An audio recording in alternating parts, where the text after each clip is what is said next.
हो मोठा विरोध हा होताना दिसलेला होता भाजप अंतर्गतच. हो. आणि एकूणच कुठंतरी त्यांना शांत करण्यात यश आलं.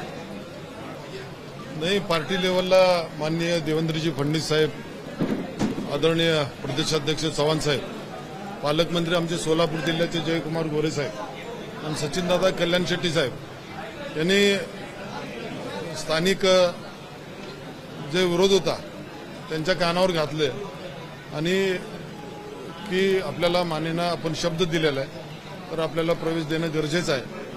आणि मागच्या 4-6 महिन्यापूर्वी आमची मार्केट कमिटीची निवडणूक होती, त्यावेळेला ही चर्चा झाल्या होत्या आणि त्यावेळेला माननीय मुख्यमंत्र्यांशी 2-4 बैठकी झाली होत्या आणि त्यावेळेला निर्णय झाला होता की तुम्ही आणि मी आमचे सर्व सहकारी भाजपबरोबर राहावं आणि त्यावेळेला माझी बी इच्छा झाली होती.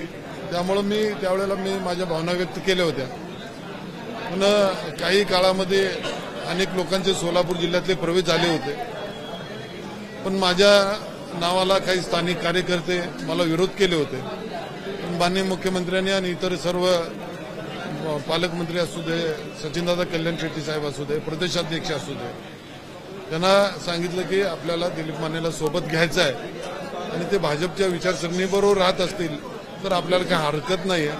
असं ज्यांनी माझ्या विरोधात आंदोलन केले होते किंवा माझ्या विरोधात काही सांगितलं होतं, कदाचित ह्या वरिष्ठांनी सगळे त्यांच्याशी कदाचित बोलले झाले असतील. म्हणून मला काल निरोप आला की उद्या मानेसाहेब आपण या, तुमचा प्रवेशाचा कार्यक्रम करू. विरोधकाला काय सांगितले, माझ्या विरोधकाला किंवा माझ्यासाठी विरोध केला होता काय सांगितले ते मला कल्पना नाही, पण मला त्यांनी आज भाजपमध्ये प्रवेश दिला. निश्चितपणे सांगतो की भाजपची ताकद वाढवण्यासाठी मी सोलापूर शहरामध्ये जिल्ह्यामध्ये नक्कीच काम करेन, एवढं आजच्या दिवशी सांगतो. पण विरोधकांना सोबत घेऊन तुम्ही पुढे वाटचाल करणार आहात की अंतर्गत संघर्ष हा कायम राहील? नाही, अंतर्गत संघर्ष कायम राहणार नाही. हे इथंपर्यंत ठीक होतं. आज प्रवेश केल्यावर अंतर्गत संघर्ष माझ्याकडून तर राहणार नाही. समोरचं ज्यांनी विरोध केलाय त्यांच्याशी पण मी आता त्यांच्यासोबत राहीन, त्यांना भेटेन. माझ्या काय असतील ते गैरसमज आम्ही काढून टाकू. कारण का मी 2-3 निवडणुका मी त्यांच्या विरोधातच लढवलो होतो, पण मी स्वतःहून आता भाजपमध्ये प्रवेश केला. मला सर्व वरिष्ठांनी, मुख्यमंत्री असू दे, प्रदेशाध्यक्ष असू दे, बावनकुळे, जयकुमार गोरे साहेब आणि सचिनदादा कल्याण शेट्टी ते स्थानिक असल्यामुळं त्यांनी मला प्रवेशाचं आज परवानगी दिली आणि मी आज प्रवेश स्वीकारला. महापालिका निवडणुका आहेत, भाजपच्या हातामध्ये एक हाती सत्ता घेण्याचे प्रयत्न सध्याला अनेक ठिकाणी होताना दिसत आहेत.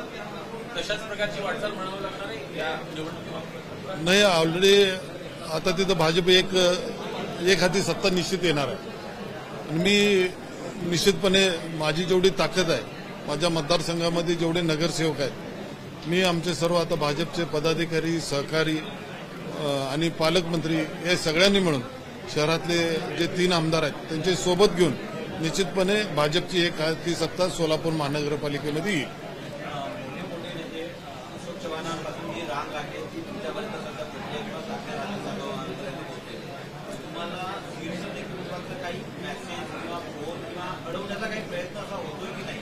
नाही, मला कोणी विचारलं नाही, कोणी अडवण्याचा प्रयत्न केला नाही. मला काही वरिष्ठांनी फोन केला होता, पण मला माहित आहे की मी आता नाव नाही सांगू शकत की तुम्ही थांबा, आम्ही तुम्हाला येऊन भेटतो. पण मला मागचा अनुभव आहे. माझ्या निवडणुकीच्या वेळेला मला एबी फॉर्म दिलेला होता आणि निवडणुकीच्या फॉर्मपर्यंत एबी फॉर्म माझ्याजवळ होता. शेवटच्या क्षणाला 2:45 वाजता तुम्ही एबी फॉर्म भरू नका म्हणला. आता मी कुणावर विश्वास ठेवू? म्हणजे ज्या वेळेला माझी निवडणूक विधानसभेची होती त्यावेळेला अशी परिस्थिती घडली आणि आता परत विश्वास ठेवायची मला आवश्यकता नाही.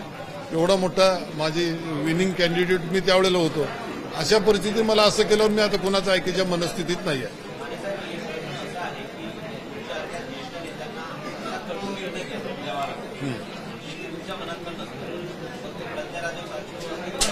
हो,